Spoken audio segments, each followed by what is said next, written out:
The New York Knicks are moving on to the second round of the playoffs. The New York Knicks just won, and by the way, let me say, an epic playoff series against the 76ers. This was honestly the best series so far. I mean, it was crazy back and forth for both teams. There were so many clutch shots from both teams, not even just in this game, but in the whole series. But first, I need to announce something. So I told you guys yesterday that I would be releasing a new product that is called the NBA Cheat Sheet. So here is a picture of the cover photo. It is now available on my store for purchase. You can see the little basketball on that side. And if you're on TT, again, supposedly you get shadow banned if you say certain words. So if you're on TT, you know which app that is. The link is in the bio. So you'll see it there. And just quickly before we get back to the video, I explained yesterday, but I'll just explain it quickly again. It is NBA slang and technical terms that are, commonly used, maybe spoken during the game.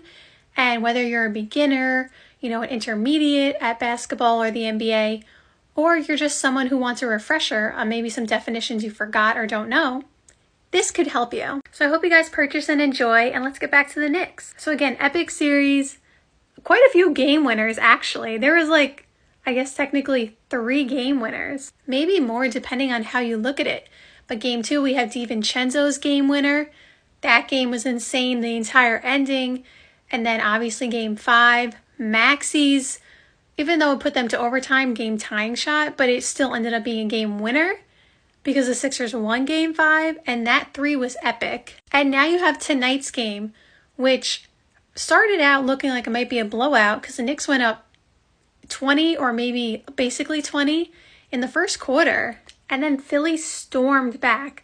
Buddy Hield, he was hitting every shot, and the Knicks just looked like they didn't have an answer for a little while. They kept fighting back as they always do, but it just seemed to be all Philadelphia. And even heading into the fourth quarter, you know what it was? It was tied 83-83. This was some of the closest basketball you could ever see. Back and forth, both teams making amazing plays. OG, let's talk about him. He is the MVP of this specific game. Yes, Jalen Brunson was amazing, and Jalen Brunson did drop 40, and I believe he tied Bernard King, or passed Bernard King. I think he tied him for having 3 consecutive games with 40 plus. Correct me if I'm wrong.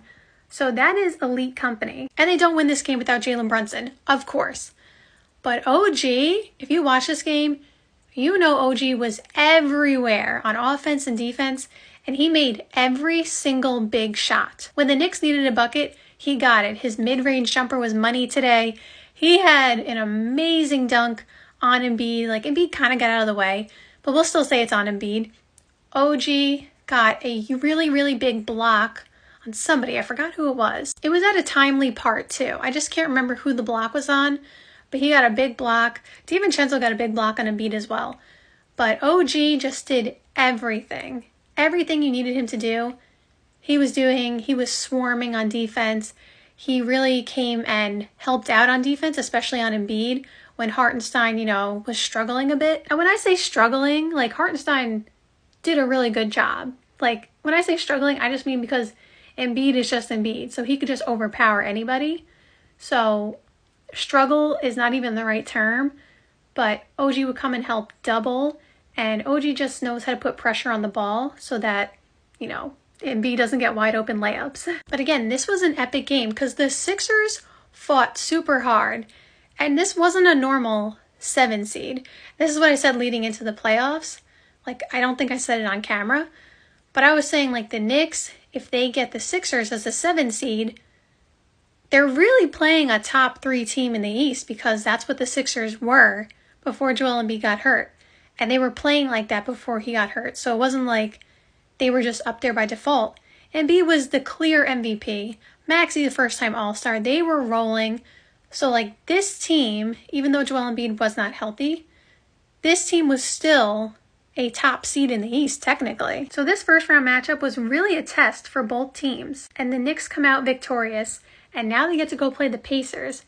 This should be an interesting matchup. You know why? Because the New York Knicks are one of the best, if not the best, rebounding and offensive rebounding teams in the league. I mean, they crushed the Sixers on the boards, crushed them.